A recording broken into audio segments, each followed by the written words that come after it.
Travel should be about joy, discovery, and connection. It's about the thrill of stepping onto a cobblestone street for the first time, or tasting a dish you've only read about. Yet, for so many of us, a cloud of stress can gather long before we even leave the house. This cloud has a name: packing. The simple act of putting things into a suitcase can feel like a monumental task, a complex puzzle with just too many pieces. You worry about what to bring, what to leave behind safe, and whether you'll have everything you need. It's honestly a universal feeling that can dampen the excitement of an upcoming adventure. This pre-trip anxiety is completely understandable, but I'm here to tell you that it doesn't have to be this way. With just a little bit of planning and a few smart strategies, you can transform packing from a stressful chore into a simple, satisfying part of your travel preparations. The most powerful tool against packing stress is not a fancy gadget or a new suitcase. It is a simple piece of paper and a pen, or if you prefer, a notes app on your phone. I'm talking about a packing list. This is your blueprint for a successful trip, your guide to a stress-free departure. Starting a list a week or two before you travel allows your brain to work on the problem in the background. As you go about your days, you'll suddenly remember something important. Oh, I need my sunglasses. Or I should pack that small umbrella. You can simply add it to the list and forget about it, knowing it's captured. Creating your list should be a thoughtful process. Don't just write down clothes, break it down into specific categories. Think about your itinerary day by day. What will you be doing? Visiting a museum, hiking in the countryside, enjoying a nice dinner. List the types of outfits you'll need for each activity. For a week-long trip, you might list 4 t-shirts, 2 long-sleeve shirts, 1 sweater, 1 pair of jeans, 1 pair of versatile travel pants. Being specific is the key. This helps you visualize your travel wardrobe and prevents you from throwing in extra items just in case.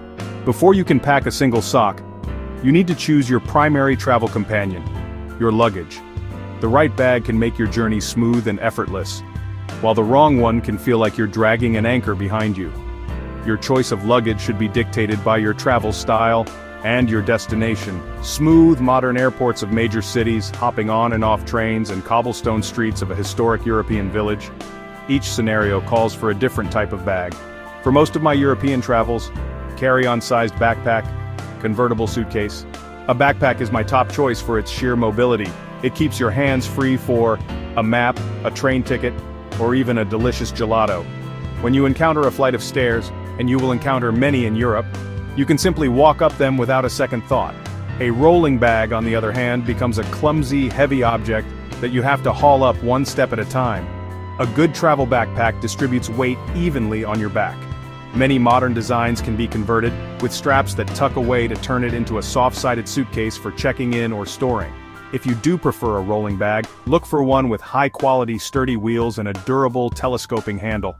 Two-wheeled bags are often better on rough surfaces like cobblestones. Four-wheeled spinner bags are fantastic for gliding through smooth airport terminals, but can get stuck or break on uneven ground. Regardless of the number of wheels, invest in a bag made from a durable, lightweight material. Once you've chosen your bag and made your list, it's time to start packing. The great debate among travelers has always been to roll or to fold. For me, there is no debate. Rolling your clothes is a simple technique that will revolutionize the way you pack. It saves a significant amount of space and can also help to minimize wrinkles. When you fold clothes, you create hard creases and trap a lot of air between the layers. Rolling compresses the fabric and forces that air out, allowing you to fit more items into your suitcase. The technique is simple. Lay your item of clothing on a flat surface and smooth it out. For a shirt, fold the sleeves in to create a neat rectangle. Then, starting from the bottom hem, roll it up as tightly as you can. You'll be left with a compact, dense cylinder of fabric. For pants, fold them in half lengthwise, and then roll them tightly from the waist down. You will be amazed at how small these clothing burritos are. They can then be arranged in your suitcase like a puzzle. If rolling your clothes is the first step toward packing enlightenment, then honestly, discovering packing cubes is the final, glorious revelation. These small zippered fabric containers are, without a doubt, one of the greatest travel inventions of the modern age. They're essentially like small, soft-sided drawers for your suitcase. Packing cubes allow you to compartmentalize everything in your bag, transforming a potential jumble of clothes and gear into a model of perfect organization. They really take the principle of rolling And elevate it to a whole new level of efficiency and order. I never travel without them. The beauty of packing cubes lies in their simplicity. You can use them to group like items together.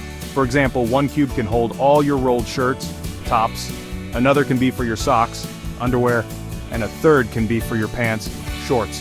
When you arrive at your hotel, you don't need to fully unpack your suitcase.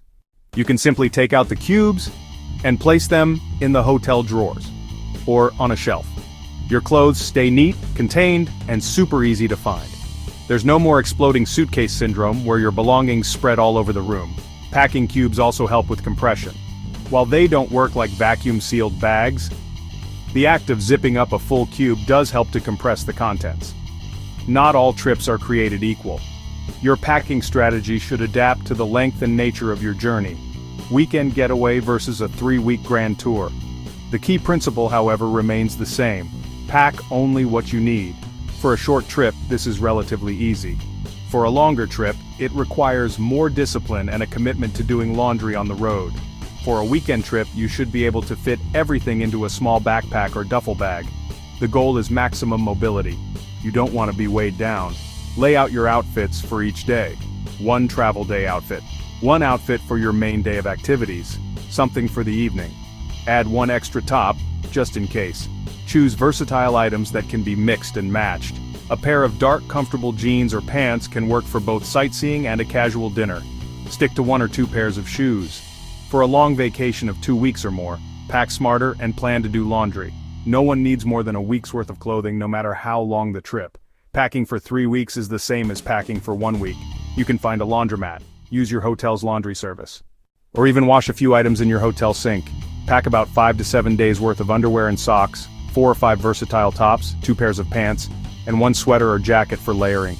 The key to a successful long trip wardrobe is choosing the right fabrics. Look for materials that are lightweight, quick drying, and wrinkle resistant. While clothes make up the bulk of your suitcase, it's often the smaller, essential items that can cause the biggest headaches if forgotten or misplaced. I'm talking about your technology, I'm talking about your toiletries, I'm talking about your travel documents. These items deserve their own special attention and their own dedicated, easily accessible place in your luggage. For electronics, create a dedicated tech kit. Use a small zippered pouch or a specialized electronics organizer to hold all your chargers, cables, power adapters, and a portable power bank. A power bank is non-negotiable for modern travel. It's a lifesaver when you're out all day using your phone for maps and photos. Before you leave, research the type of electrical outlets at your destination and make sure you have the correct plug adapter. To avoid a tangled mess of wires, use simple Velcro ties or rubber bands to wrap each cable neatly before placing it in your kit. When it comes to toiletries, the key is to think small. The 3-1-1 rule for liquids in carry-on luggage, containers of 3.4 ounces or 100 milliliters, in a 1-quart sized clear bag, is your guide. Don't bring big bottles of shampoo or lotion from home.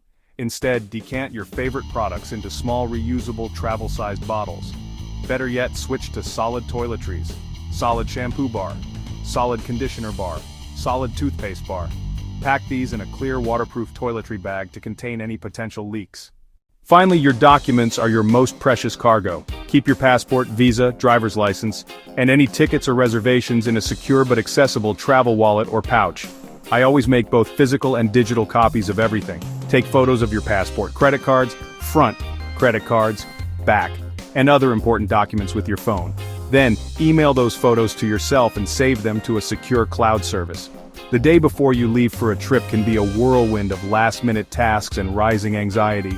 This is when your careful planning and list-making will truly pay off. My advice, be completely packed and ready to go 24 hours before departure. Not just a zipped suitcase by the door, but everything on your list, except the clothes you'll wear and last-minute toiletries, already packed. That gives you a full day of buffer for unexpected errands. Use this final day to handle the little things that create mental clutter. Water your plants, clean out the refrigerator of perishable food, take out the trash, set up your out-of-office reply, pay any bills that might be due while you're away. Tick off your home to-do list to free your mind for the adventure ahead. Prepare your travel day outfit and lay it out. On the morning of departure, aim for a calm, relaxed start. Wake up a little earlier, enjoy a proper breakfast, and a cup of coffee. Do a final methodical check of your essentials: passport, wallet, phone, keys. I do a little chant as I pat my pockets. Passport, wallet, phone, keys. Because you packed the day before, you won't be frantically throwing things into a suitcase. This sense of calm is the real goal of smart packing. Your vacation doesn't start when your plane lands. It starts the moment you lock your front door behind you with a smile on your face, not a worried frown. By being organized and prepared, you give yourself the gift of a peaceful transition from home life to travel life. You can head to the airport feeling confident and excited, ready to embrace whatever wonders your journey has in store. Your trip is about the experience, and that experience begins with a stress-free departure. We've talked about lists, bags, rolling, cubes, but beyond all the hacks and tips, there is a more important underlying philosophy. Packing light and packing smart is not just about saving space in a suitcase, it's about freeing your mind. It's about unburdening yourself, both physically and mentally, so you can be fully present and engaged in your travel experience. Travel is about collecting memories, not things. Every item you pack is an item you have to carry, manage, worry about. By being ruthlessly selective, you are choosing to prioritize mobility and freedom over an abundance of options. It transforms your luggage from a burden into what it should be, a simple, supportive tool for your adventure. So, as you prepare for your next journey, I encourage you to embrace this philosophy. Challenge yourself to fill a smaller bag, pack with intention, pack light, travel far, and open yourself up to the magic of the world. Happy travels. What is your best packing trick? If you want next week's airline secret, hit subscribe now, and share this with your fellow travelers.